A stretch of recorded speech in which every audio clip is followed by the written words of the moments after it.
Y hablando de hacer algo para sentirnos bien, pocas cosas nos hacen sentir tan bien como la alimentación, sobre todo a los niños. Pero ¿sabe usted que hay alimentos que les pueden causar hiperactividad? ¿Cuáles son? Se lo vamos a decir aquí en Aprender a Comer.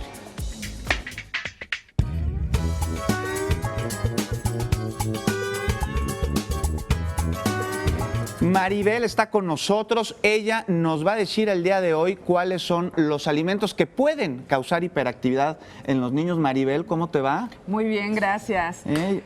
Pues Cuéntanos. fíjate, este tema es súper interesante. ¿Y por qué lo traje el día de hoy? Porque nos pasa que está muy de moda esto del TDA, ¿no? Sí. Del trastorno de déficit de atención. Y entonces creemos que nuestros hijos pues viven malcriados o que de esos que brincan todo el tiempo y no sabes ni qué hacer con ellos. Bueno, puede ser que ya tenga TDA y tú aparte lo estés impulsando a que tenga más hiperactividad y por lo tanto pues sea un niño incontrolable y por supuesto que no lo podamos ni siquiera educar, ¿no? Por supuesto, ¿qué tal los niños, Gabriela, Maribel, que andan corriendo por todas partes y que llega la mamá y les dice, ya no más azúcar? Tal vez hay muchas personas que no conocen bien lo que es el TDA.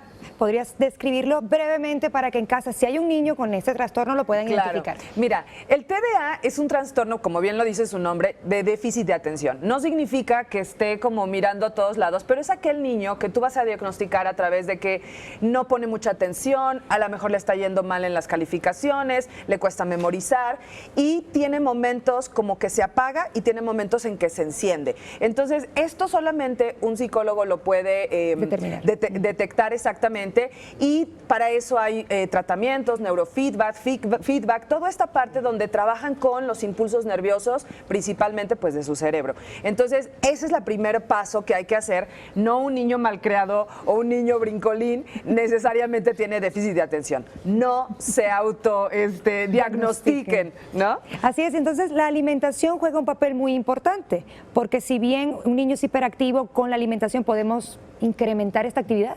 Por supuesto. Entonces, ¿cuáles serían los alimentos que nos van a generar más hiperactividad? Principalmente el azúcar. Y eso es lo primero que tenemos que quitar.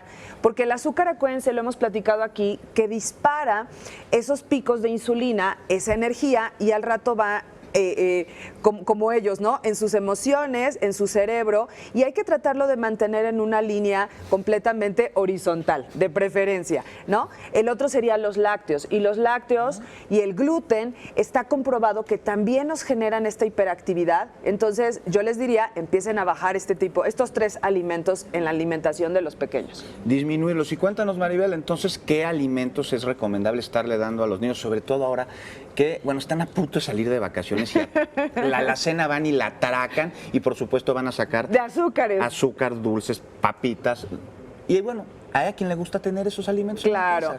Como recompensa o como incluso como premios, y eso está mal. Yo lo que les diría es traten de buscar cosas que tengan fibra, que tengan muchos omegas, porque por ejemplo, acuérdense que el cerebro está formado de grasa. Sí tiene mucha agua, pero también tiene grasa, y la grasa es súper importante para que ellos puedan nutrirse y mantener este equilibrio. Muchos omegas, nueces, denle por favor a sus hijos en estas vacaciones salmón, atún, cosas que tengan aceites, aguacate, aceite de oliva, aceite de coco. Pueden hacer varias recetas con aceititos. Por ejemplo, les he dado algunas recetas, les voy a dar una. Sí, por favor. Para que los pongan a trabajar a sus niños hiperactivos y para que calmen ese cerebro, pero para que también lo nutran. Unas trufitas, les parece, entre comidas o colación, 2 cucharadas de cacao, una de aceite de coco, una aceite de nueces, sí, y una de miel de agave, miel de abeja, miel de agave de preferencia, porque la miel de abeja los va a poner muy hiperactivos. Esto lo revuelven, hacen bolitas con esta mezcla, lo pasan en coco rallado, que también tiene omegas, y lo dejan en el refri 15 minutos. Hagan que sus hijos las elaboren con ustedes, les quitan la hiperactividad y no es este shot de azúcar que sería un chocolate común y corriente, ¿no? Eso. Oigan, pero es sin duda también un hecho que los niños van a comer dulces, ¿no? Así claro, por supuesto.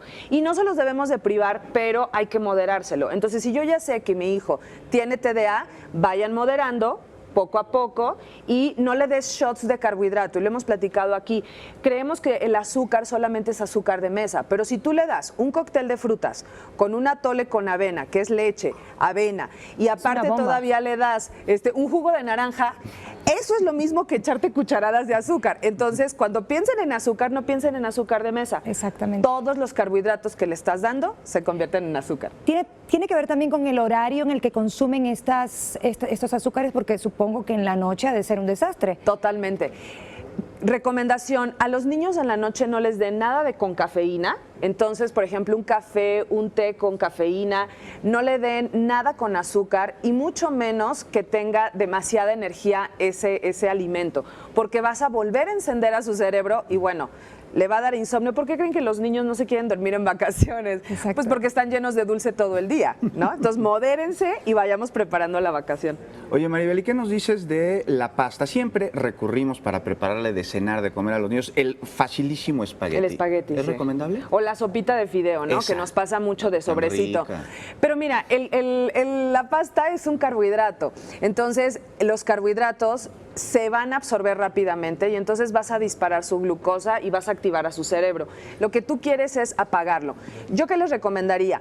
Hagan un tecito de lechuga, el agüita calienten, pongan unas hojas de lechuga, por ejemplo, unas gotas de pasiflora, lavanda, pongan un poco de lavanda en su almohada y van a ver cómo los niños van a empezar a apagarse y, por supuesto, todo lo electrónico, antes de una hora, antes de dormirse, que no usen nada y entonces vamos a ir tranquilizando a nuestros pequeños, pero tampoco lo alimenten con mucho carbohidrato. Muy bien, y en cuanto a las mujeres embarazadas, ¿este proceso de alimentación también es adecuado para una mujer que está gestando? Sí, por supuesto. Fíjate que en el caso de una embarazada no podemos tener estos picos porque la famosa diabetes gestacional tiene que ver con esto, ¿no? Con que no es que te vuelvas diabética, sino que estás metiendo shots. Entonces, toda persona deberíamos de cuidar nuestra ingesta de carbohidratos, no solamente en este caso de los niños con TDA, sino deberíamos todos de ir regulando nuestra glucosa, porque acuérdense que cuando generamos picos, eso se convierte en grasa. Entonces, si estás desayunando, este ejemplo que pusimos ahorita, pues a la hora vas a estarlo convirtiendo en grasa. Entonces, moderen su ingesta de carbohidrato y para las personas que están trabajando, pues también yo les daría la misma recomendación. Por eso viene el mal del puerco, por eso a las 6 de la tarde todo el mundo está en el down, ¿no? Bajas a la tiendita de la esquina, eviten estos shots, mantengan su energía constante, porque eso les va a ayudar a no tener tampoco estrés. ¿Están de acuerdo que el estrés nos dispara la ansiedad? Entonces, es un método muy fácil para mantenernos en equilibrio totalmente. Muchísimas gracias, Maribel, por todo.